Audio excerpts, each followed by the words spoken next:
Hey guys, what's up? So today I wanted to talk about how I believe that everything happens for a reason, and I know that when really shitty things happen to you, it's really hard to get yourself to believe like that this situation has a silver lining, or that in 6 months, a year, 5 years, whatever, there will be a time in my life that I recognize that that shitty thing happening was such a blessing. And I do truly believe that every shitty thing that anyone goes through is a blessing in disguise. Like the universe and God and whatever it is that you believe in wouldn't put you through really trying times if they didn't think, one, that you were strong enough to handle it, and two, if they didn't have like something better for you planned because of that situation. I just wanted to share a few personal examples from my life that have been things that have happened to me that have been so fucking shitty that now that it's been like months to years since those incidents have taken place, I really feel like I figured out like why those things happened to me and what the silver lining was for it. So I just kind of wanted to share a few examples from my life. I hope that it's enough to make you think a little bit about shitty things that you go through and to try and turn them into positive things, because I titled this a thank you to my former sorority.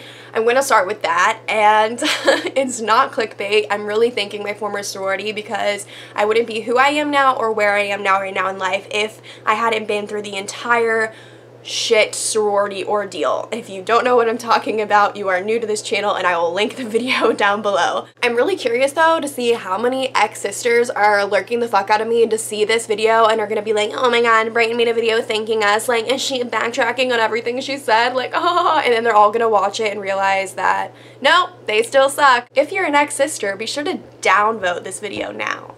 Anyway, I do need to thank my former sorority and that entire shitstorm situation and everything that I went through. Like, I'm not going to get into it, but I did not value female empowerment or inclusivity or treating everyone as an equal at all when I was in a sorority. Like, I was so caught up in it for the first year, my freshman year. Like, I cared so much about the tier system. I cared so much about which frat we would be paired with for homecoming. I cared so much about which frat certain guys were in. Like, if I was gonna talk to a guy, if I heard he was in this frat, which wasn't a good frat, like, it was a turn off to me. Basically, I was any other sorority dumbass. I cared so much about the things that they basically tell you to care about, and those are things that I never in my entire life of 19 years before going to college ever thought of as things that I would care about in college. But the second I joined and I realized that all these certain things matter, it quickly becomes your mindset and your mentality, and very few people begin to realize that that mentality is wrong. Obviously, that's why so many sorority girls hate me, because they think their mentality is right. After a year to a year and a half, that's when I started to kind of be like,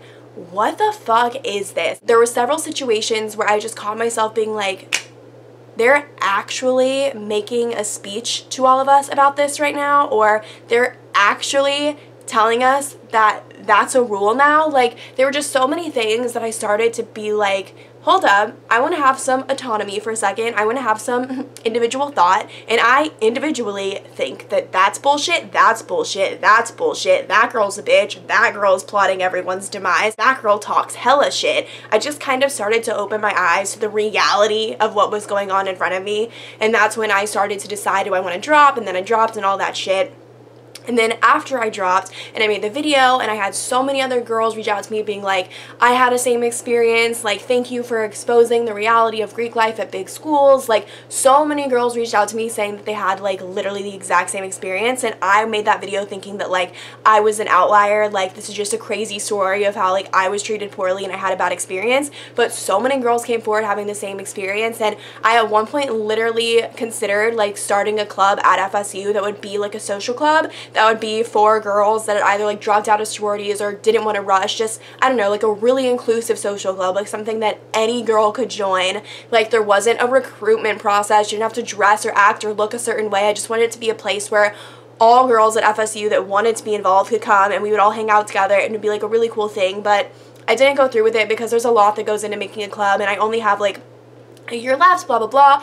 But I started thinking about that as an idea of something I'd want to do, and then that's when I was kind of like, well, maybe I can just start talking about all these issues and like inclusivity and all these things that I know are affecting girls that feel like they're left out or not included in things, or feel like they're different, or feel like they're too shy to make friends, or whatever it is. I want to make videos that make those girls realize that everyone, no matter how someone looks or whatever, has times they feel that way, and everyone, even really normal blonde FSU girls, get treated poorly and have really bad experiences at their colleges. And that's when I kind of started to segue my videos from just like funny story times and whatever into like really thoughtful videos about topics that I felt were really important to me.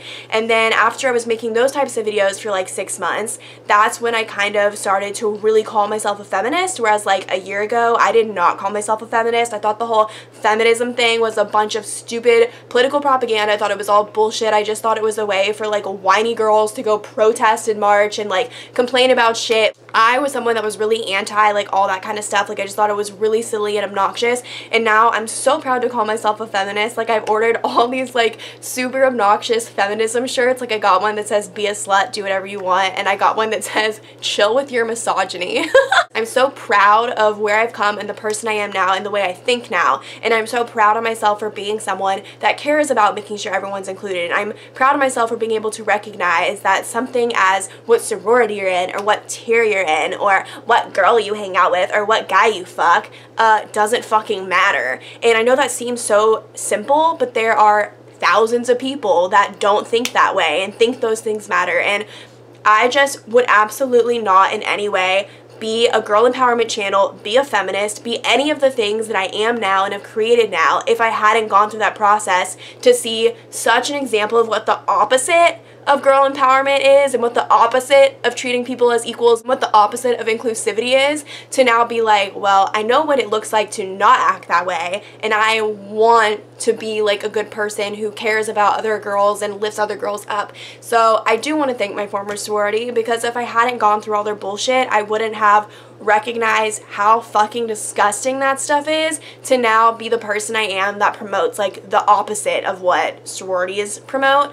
So yes, I would like to thank them, because I wouldn't be where I am now because of it. I definitely would not have applied for or gotten an internship at a girl empowerment nonprofit doing girl empowerment all summer long with 3rd through 8th grade girls at camp, with 9th through 12th grade girls at leadership summits. Like I wouldn't have done the things I did this summer if I hadn't made that transformation and realized that about myself, and that would have absolutely never happened if I hadn't been in the sorority and if I hadn't had a negative experience. Like if I joined a sorority and had a great experience, I still would not be a feminist. I wouldn't give a fuck. I probably would care about the tier system.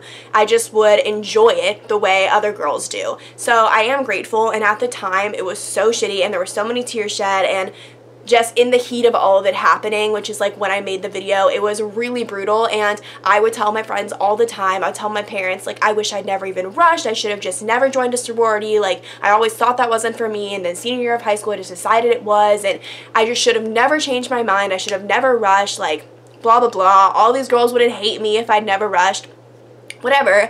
And now I can honestly say that I'm so happy I did, and as shitty as it was, I would honestly do it all over again. I would do it all over again and have it be worse, because I would come out an even stronger, more powerful feminist fucking bitch that's here making people's days brighter. If I hadn't gone through it, I would absolutely not be where I am in life right now at all. Other things that have happened to me that at the time seemed like what the fuck, who cares, whatever, but actually had huge benefits to my life was, one, getting my cat. I know this seems so silly, but I told myself before I even went into college I would not get a pet in college. That is such an expense, that is such responsibility that I didn't want to have on my plate being a college student. And my parents also told me that they would not fund me having an animal, and that they did not want me to have the added stress or responsibility of an animal, because it is a lot of work. Every single time I go somewhere I have to take my cat with me, which is a huge pain in the ass to like think of accommodations for that. I have to take my cat with me on a plane back and forth from Florida to Texas every time I go home for even a weekend. So it's a huge responsibility, but I wouldn't change it for the world. And at the time I didn't want a cat because I didn't want a pet in college, even though I love cats so much. I'm a crazy cat lady, trust me. I would have one if it was feasible.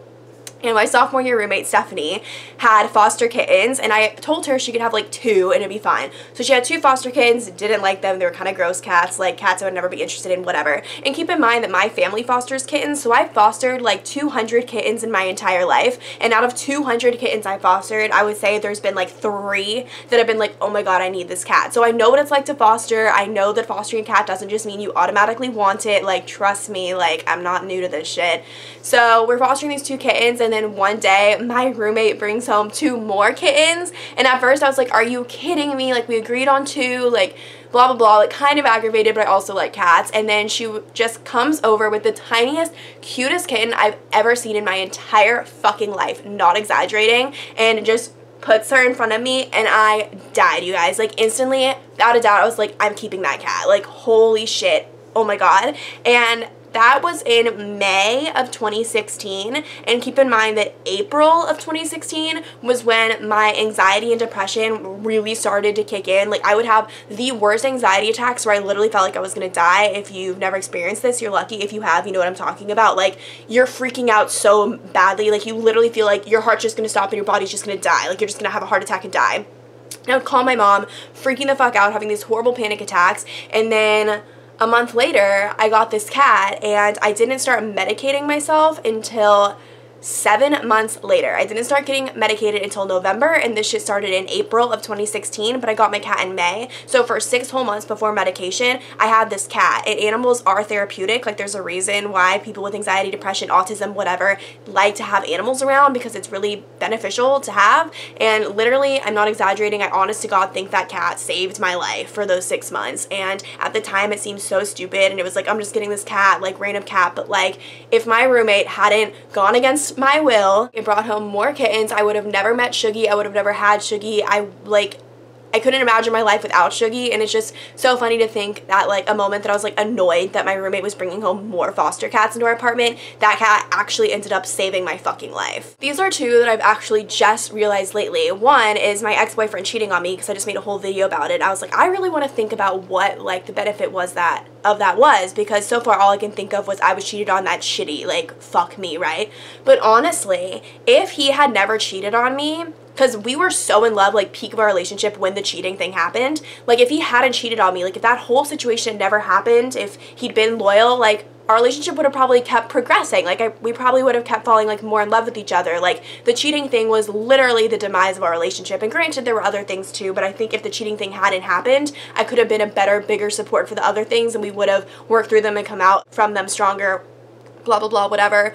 But honestly, I know so much for a fact now, as an older person that has dated other guys, whatever, that my ex is not the right guy for me. Like, I would not be able to be with him long term. Like, it would not work. Like, I don't think that he's the person for me at all. And if he hadn't cheated on me, there's a very good chance that we would have never broken up, and maybe I would still be dating him right now, and maybe he would be my future husband. But I can guarantee you, if nothing bad had happened and our relationship had kept progressing and we'd ended up together, I guarantee you we would have gotten a divorce or whatever, because I don't think that we're actually right for each other, like, long term. I just think that's so crazy to think that the cheating was so fucking horrendous and it was the worst thing I've ever gone through. But if he hadn't cheated on me and it hadn't led to a series of unfortunate events that ultimately led us to breaking up, maybe we would still be together, and that's not something I want for myself. And at the time, it was horrible, because I was like, I wanted us to get married, I wanted us to be together forever, and you just shit on all of that. But now I'm like, thank you for shitting on that, because I would absolutely not want to be married to you or be with you long term.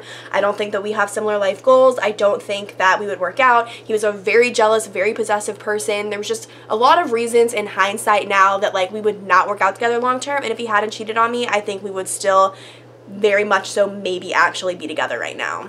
So, another thing, I got arrested a little over a year ago, like, spent 6 or 7 hours in jail, like, full on arrested. That is a whole story. I will link it down below. It's a good one. I've never been able to realize, like, why would I have to go through that? Like, that's so fucking shitty. But I thought about it, and because I didn't show up for the original court date, which was the reason there was a warrant out for my arrest, which is why I got arrested, I then had to go to a second court date for the original reason that I was in trouble, which was for MIP, a minor in possession. I bought alcohol when I wasn't 21.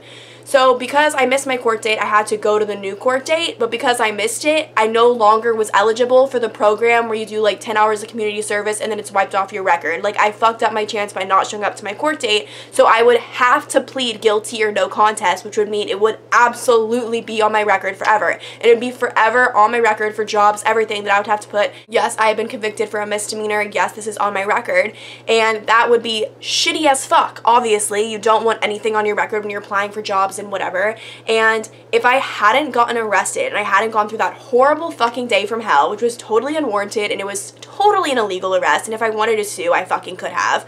But if I hadn't been arrested, then when I'd gone back for my second court date and they were gonna force me to plead guilty or no contest, if I hadn't been like, well, what about the fact that you had an officer come to my door and take me to jail over an MIP when I paid $20 and you said my warrant was lifted, like, y'all fucked up here. And then the DA was instantly like, holy fuck, we did fuck up, we're dropping this case. So then not only was my case completely dropped, so nothing on my record, I also didn't have to pay any of the fees or fines or whatever that I originally would have had to have paid if I had just like had the MIP arrest situation. I don't know, it's kind of confusing, but basically, long story short, if I hadn't been arrested, I would not have leverage to be like, fuck you, City of Tallahassee, what are you gonna do for me because you illegally arrested me? And then they dropped my entire case. So if I hadn't been arrested, I would have to say for the rest of the time that I have a misdemeanor on my record for something as stupid as buying alcohol and missing a court date. So that just makes me look like a total piece of shit that I can't even show up for a court date. So it seems so shitty, but I just realized this like 3 weeks ago that that would be on my fucking record if I hadn't been arrested. Like, I just thought like, oh, I was arrested so I didn't have to do 10 hours of community service, yay. But like, boo freaking who? I was gonna have a fucking misdemeanor on my record for the rest of the time. So like, that is just so crazy to me. Like, that's probably like one of the top 3 worst days of my entire life, was being arrested and having to spend a day in jail.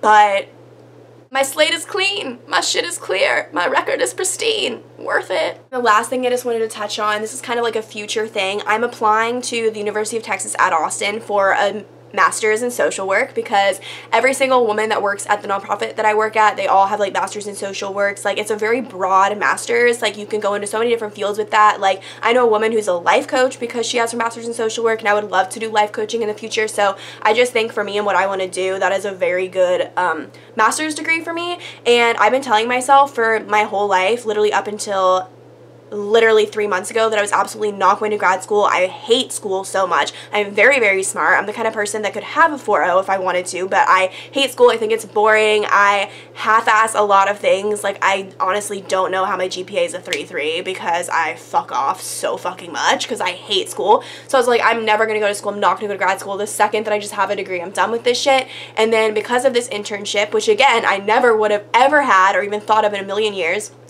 if I hadn't gone through the shitty sorority experience. And also, the nonprofit that I'm interning for is a nonprofit that puts on events that I used to go to when I was younger. So I used to be a participant of the events that I now this summer like help put on and help put together and stuff, which is so crazy to me. So if I hadn't gone to these stupid events when I was little that my mom forced me to go to, I, one, would never even know that this nonprofit existed, and two, if I hadn't gone through this shitty sorority thing, I never would have been like, hey, I care about girl empowerment and making girls feel good. What is a girl empowerment thing in Austin? Oh yeah, that thing I did when I was little. Thanks, Mom. I'm gonna hit those people up as an adult and see if they want me, and they did, and it was literally the best summer of my entire life. And because of the summer and being around all these amazing women and realizing that without a doubt this is what I want to do, because that's why they tell you to get internships, by the way, so that you can like try out different things and see what it is that you're really interested in. You don't know until you're submersed in it, and now I'm so confident that's what I want to do, and now I know that I need a master's in social work to like have leverage. Like, having a master's degree obviously better than just having a bachelor's degree. So I'm so proud of myself for like doing something and applying for something that I literally never thought I would ever do, and now not only is something that I want to do, I'm like really excited about it, and like I really hope I get in. Like, it's so stressful because I haven't been caring about my grades, but I think a 3.3 is pretty good. I'll try to get it up to like a 3.4 this year, and I'm like already signed up to take the GRE. Like, I feel like I'm a real person with like real goals and real ambitions now, whereas like 6 months ago I was like insanely anxious and depressed and had no idea what I was doing with my life, and I thought that I would never amount to anything. And now I feel like all these shitty things that have happened in my life have all led me to where I am right now, and I'm so content with it, and I feel like I have a plan for my future. And yeah, just all these things that seem so shitty, I wouldn't be who I am right now if they hadn't happened. So I just wanted to share those as proof that really shitty things do have silver linings, even the shittiest, even being cheated on, even spending a day in jail. There's a silver lining for it. So I hope that all of you can do some self-reflecting on situations that actually were good for you, even if they seemed horrible at the time. And if any of you have some great examples, I'd love for you to like put them in the comments down below so other people can see as more examples, and because obviously I care, I want to read it. And yeah, I hope this was interesting or helpful, and I just hope it kind of made you think about things a little differently and realize that not everything that seems so horrible is actually that horrible. It might take you a couple years to figure it out, like, that's true, but you'll figure it out and you'll be grateful for it, I promise. Anyway, I love you guys and I'll see you in the next video. Bye!